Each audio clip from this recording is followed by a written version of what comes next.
Megastar గారి birthday సందర్భంగా ఆయనతో గడిపిన పంచుకున్న ఒక బ్యూటిఫుల్ మూమెంట్ నాకు ఇవాళ చెప్పాలని నాకు. ఇది జరిగి ఒక 10-12 ఏళ్ళు అయింది. సరే టైం గుర్తులేదు. ఓ రోజు సడన్గా ఆయన చిన్న కారు ఆయనే డ్రైవ్ చేసుకుంటూ ఆయన ఇంటి పక్కన నేను ఆఫీస్ ఉంటే అక్కడికి వచ్చాను. వచ్చి ఇవన్నీ ఎలా వచ్చారు అంటే బోరు కొడుతుంది, సరదాగా అలాగే వెళ్దాం కదా అన్న.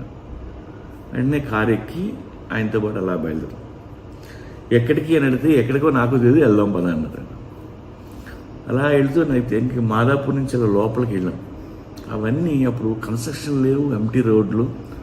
ఇప్పుడు ఫోరం మాల్ ఉన్న చోట అనుకుంటా, ఒక్క బిల్డింగ్ లేదు, ఎంటీ మట్టి రోడ్డు. ఒక్క చోట ఒక చిన్న పాన్ షాప్ ఉంది. ఈయనేమో అక్కడ పాను దొరుకుతుందేమో, పాన్ కట్టించుకుందాం అని కారు ఆపాడు ఆయన. కారు ఆపితే పాన్ షాప్లో ఒకడు అలా కూర్చొని బేరం కోసం వెయిట్ చేస్తున్నాడు. సడన్గా కారు ఆగింది. కారులో బాస్ని చూసాడు, గుండె అయిపోయింది. ఆడు పాన్ డబ్బీ నుంచి జంపు చేసి వచ్చాడు. వచ్చి బాస్ బాస్ బాస్ సార్ అంటున్నాడు. అంటే ఒక పాన్ కావాలే కట్టవా అన్నాడు. వాడు అక్కడి నుంచి ఆడు చూడాలాడు. ఆడు గబగబగా వెళ్ళాడు లోపలికి. అక్కడ ఆకులు తీసి కడుగుతున్నాడు, అటు ఇటు కడిగి అటు ఇటు చూస్తున్నాడు. ఎందుకంటే మెగాస్టార్ ఆడి షాప్ ముందుకు వచ్చాడు. ఈ విషయం ఎవరికైనా చెప్పాలి, చెప్పడానికి ఒక్కొక్క మనిషి లేడు. ఆడు కడుగుతున్నాడు, అలా చూస్తున్నాడు. రాయ్ రాయ్ మెగాస్టార్ రా అంటున్నాడు. ఇలా ఎలా వేస్తున్నాడు, రాయ్ మెగాస్టార్ రాయ్.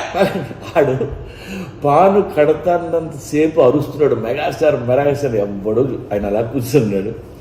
మొత్తం మీద తీసుకొచ్చి ఆ పాన్ ఇచ్చాడు ఆయన. ఆ డబ్బులు వద్దు సార్ అది ఇది అంటే 200 ఇస్తే తీసుకున్నాడు. మళ్ళీ ఆ కారు అలా తిప్పి వచ్చేస్తుంటే వాడు అరుస్తూనే ఉన్నాడు, రాయ్ మెగాస్టార్ రాయ్ రాయ్ మెగాస్టార్. పాపం వాడు ఫ్రెండ్స్కి ఈ విషయం చెప్పే ఉంటాడు, కానీ ఎవరో నమ్మరాండి. ఏంట్రా మెగాస్టార్ నీ పాన్ షాప్కి వచ్చాడా, చిన్న కారులో వచ్చాడా, డ్రైవ్ చేసుకుంటూ వచ్చాడా, ఇంకే పాన్ షాప్ లేదా, నువ్వు పాన్ ఇచ్చావా, ఫోటో ఏదిరా, అసలు ఇలాగా అని పాపం ఏడిపించుంటారు. వాడు ఎక్కడున్నాడో నాకు తెలీదు. బట్ ఆ వేళ ఆడ ఎగ్జైట్మెంట్, ఆడ మూమెంట్ నేను తెగ ఎంజాయ్ చేశాను.